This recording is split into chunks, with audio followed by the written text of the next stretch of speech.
90s pop, ये नाम सुनते ही ना the names that pops up in your mind are Alisha Chinai, made in India, Daler Mehndi, Bolo Tara रा, शान, सागरिका, बाबा Sehgal, Sunita Rao, Pari Hoon Main, and many many many more names. 90s was the golden year for pop music. Hi, hello, नमस्ते, my name is RJ Manjula. Welcome to my YouTube channel. और आज हम यहाँ पर 90s pop की बात करने वाले हैं. There are some different interesting stories about 90s pop music, उनके बारे में आज बात करने वाले हैं. But before that, if you love 90s pop and if you love 90s music, तो आप मेरा 90s pop special show सुन सकते हैं on 90s की cassette on Gaana. The link is there in the description box below. There is a 90s pop special show that I have done. और अगर आपको वो show पसंद आता है तो please follow me on Gaana and also give me your feedback. So coming back to 90s pop. So 90s pop की बहुत सारी stories है. The very first thing that I always say is 90s was the golden period for pop music, but also it was the worst period for pop music. अब आप बोलेंगे worst क्यों यार, 90s में तो pop इतना ज़्यादा hit था. बताऊंगी आगे आगे देखिए होता है क्या. So 90s pop stories में the very interesting stories, there are many, but starting with Alisha Chenay's biggest album in 90s pop album, और वो थी Made in India. ना वैसे अलीशा चेनाय ने इससे पहले काफ़ी सारे इंडिपेंडेंट एल्बम्स किए थे, but this album gave her huge recognition and also made her a house hold name. Made in India का जो वीडियो है ना, वो बहुत इंटरेस्टिंग है. ऑफ कोर्स इसलिए भी क्योंकि उसमें मिलिंद सोमन हैं जो आज भी उतने ही फिट लगते हैं जितने 90s में लगते थे. लेकिन बहुत बाद में मुझे समझ आया, जब मैंने बहुत जगह पढ़ा, that this video, the concept of this video was about sex slaves, sex slavery के बारे में ये वीडियो था.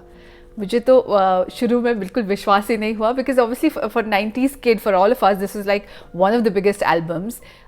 So the second interesting story is about lucky Ali. You know, lucky Ali came like a fresh air, क्योंकि उस वक्त ना 90s pop suddenly it had become all about fast music या फिर रीमिक्स एल्बम्स का दौर बन चुका था वो. बट लकी अली एकदम ही चेंज्ड एल्बम लेकर आए, where the lyrics were meaningful, the video was so beautifully shot, in Egypt में शॉट हुआ था ये वीडियो. तो इसके पीछे की इंटरेस्टिंग स्टोरी ये है कि लकी अली का ये एल्बम ज़्यादातर म्यूज़िक एल्बम्स ने रिजेक्ट कर दिया था, क्योंकि सबको लगा था कि ये चलेगा नहीं इस मार्केट में. और उसके बाद एक म्यूज़िक कंपनी जिन्होंने फाइनली ये रिलीज़ किया, उन्होंने लकी अली के सामने ये शर्त रखी कि वो अपना वीडियो खुद शूट करें इस एल्बम का, और उसके बाद वो अपने लेबल के नीचे उसको रिलीज़ कर देंगे, और वैसा ही हुआ. But this album became a super duper hit. लोगों ने बहुत पसंद किया लकी अली को, एंड उसके बाद लकी अली ने सिफर एल्बम करी और काफ़ी सारे गाने उसमें भी हिट हुए उनके. लेकिन आपको पता है कि उस वक्त जो मैगजीन्स में छपा था, दैट वाज मोर अबाउट कि लकी अली जो है महमूद के बेटे हैं, and how father and son they don't really share a great relationship. In fact Lucky Ali के एक इंटरव्यू में कहा गया था कि जब वो छोटे थे तो बिकॉज उनके पापा इतने बिजी रहते थे कि एक बार एयरपोर्ट वो लेने गए उनको, तो वो अपने पापा को नहीं पहचान पाए. The third interesting story is about Pari Hoon Main, Sunita Rao's album which is very beautiful. Leslie Lewis की एल्बम है ये भी, और लिरिक्स बहुत ही अच्छे हैं इस एल्बम के. लेकिन आपको पता है इसके वीडियो का भी मुझे बहुत बाद में समझ आया, बिकॉज अकॉर्डिंग टू मी इसका video is about teacher and student relationship. It's infatuation. So जैसे 90s में भी होता था, मतलब आज भी ये नॉर्मल होता है कि आप टीचर्स पे क्रश होता है बच्चों को. So as an innocent 90s kid I took it in that sense. But बहुत सारे लोगों ने इस पे सवाल उठाए, because people actually thought that this was not about just infatuation. This video took it a little further. और बहुत सारे लोगों ने इसे चाइल्ड मॉलेस्टेशन का वीडियो भी बताया. But I really don't know, because मैं वीडियो को बहुत बार देख चुकी हूँ. This is one of my favourite songs. और इस पॉप सॉन्ग में मुझे ऐसा कॉन्ट्रोवर्शियल कुछ नहीं लगा कि this was about molestation. I just felt this was about a student in love with her teacher, and then the teacher leaves for whatever reasons, and that's the story of this video. ठीक है, मैंने link दिया है description box में. Please watch this video and tell me your feedback कि आप मुझसे agree करते हैं that this video is about infatuation and then obviously being in a relationship with your teacher, या फिर it is about molestation. Now the next story is about the pop sensation bhangra king Daler Mehndi. So Daler Mehndi जब आए थे ना तो उनकी first album was super duper hit. उनके सारे गाने हिट हो जाते थे, बोलो तारा रा, डर दी, रब रब कर दी, या नाना नाना नारे जो उन्होंने बाद में फिल्म में रिलीज़ किया। लेकिन उनकी पॉप एल्बम्स भी एक के बाद एक सारी ज़्यादातर हिट होती गई, सब लोग डांस करते थे उनके गानों पर। पर आपको पता है उनकी जर्नी बहुत ज़्यादा ब्यूटीफुल है। So he was actually more trained in classical music, और उसके बाद ना वो किसी वजह से भी यूएस गए, वहाँ पर वो टैक्सी चलाते थे।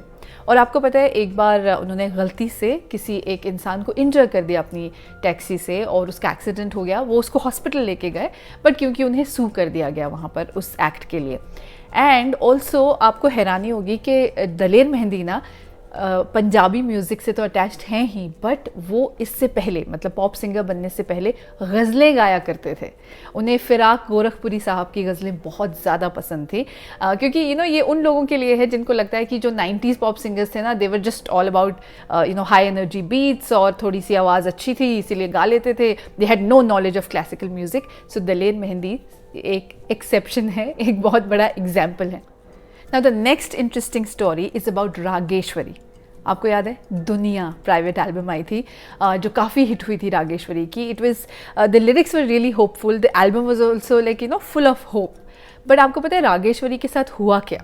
We all know her that मैं खिलाड़ी तू अनाड़ी में वो सैफ अली खान के ऑपोजिट पेयर हुई थी, और वीजे थी of course, and then pop album में तो वो काफ़ी हिट हुई ही। बट उसके बाद ना उन्हें फेशियल पैरालिसिस हो गया। एक डिज़ीज़ होती है जिसमें आपका जो आप कंट्रोल नहीं कर पाते हैं अपने फेस एक्सप्रेशंस को, और आपका एक side of the face gets paralysed, और उसमें आपकी वॉइस पे भी बहुत ज़्यादा फ़र्क पड़ता है। आपकी वॉइस वो नहीं रहती जो होती है। But lot of people thought now it's finished, her career has ended, but she came back to life. अपनी वॉइस वापस लेकर आई वो, उन्होंने बहुत beautifully she came back to life. और रागेश्वरी की जो ये कहानी है, मुझे ऐसा लगता है कि जो दुनिया में उनका गाना है, ये दुनिया बड़ी रंगीली, आई थिंक मुझे लगता है कि वो उन पे सबसे ज़्यादा सूट करता है, उन्हीं की लाइफ पे। The next controversy is about the silk route band. आपको याद होगा मोहित चौहान इस बैंड में थे। 90s में उनका एक बैंड था सिल्क रूट, जिसका गाना बहुत हिट हुआ था, डूबा डूबा रहता हूँ। और उसकी जो अंडर वाटर फोटोग्राफी थी, जो वीडियो शूट हुआ था उसका, बहुत ज़्यादा ब्यूटीफुल था। लेकिन आपको पता है कि इसकी कंट्रोवर्सी ये हुई थी कि जो चैनल वी और MTV, दो प्लेटफॉर्म्स ही तो थे उस वक्त जब जहाँ पर सारे पॉप सॉन्ग्स जो है 24 घंटे आपको दिखाए जाते थे। सो इनकी राइवलरी के बीच में हुआ ये था that silk route was suppose to be launched on channel V first. ये कॉन्ट्रैक्ट के हिसाब से इसके गाने पहले सिर्फ चैनल वी पे चलने वाले थे, मगर MTV पे वो चैनल वी से भी पहले रिलीज़ कर दिए गए। नाउ चैनल वी ने जब ये इल्ज़ाम लगाया MTV पे, और उन्होंने सिल्क रूट से भी ये कहा कि उन्होंने कॉन्ट्रैक्ट तोड़ा है, तो MTV ने उस पर कहा कि उनसे वो गाने गलती से रिलीज़ हो गए थे। लेकिन ऑब्वियसली चैनल वी ने ये बात नहीं मानी। The last story is about Shankar Mahadevan song breathless. अब बहुत सारे लोगों को ये तो पता है कि यार इस गाने का नाम ब्रेथलेस है, पर क्यों है? क्योंकि शंकर महादेवन ने ये गाना एक सांस में गाया है। मतलब पूरे गाने में सोचिए उन्होंने सांस ही नहीं ली है, इसीलिए तो वो एंड में, गाने के एंड में करते हैं ये जो गाना था ना, इसको प्रमोट भी इसी तरह किया गया था 90s में। खैर प्रमोट करने के लिए इतना कुछ तो नहीं था, we didn't have YouTube, we didn't have Facebook, Twitter और all these Bollywood websites that we have today. लेकिन जितना भी प्रमोशन हुआ था वो इस हिसाब से किया गया था कि ये गाना जो है शंकर महादेवन ने एक ही सांस में गाया है, इसीलिए इस गाने का नाम है ब्रेथलेस।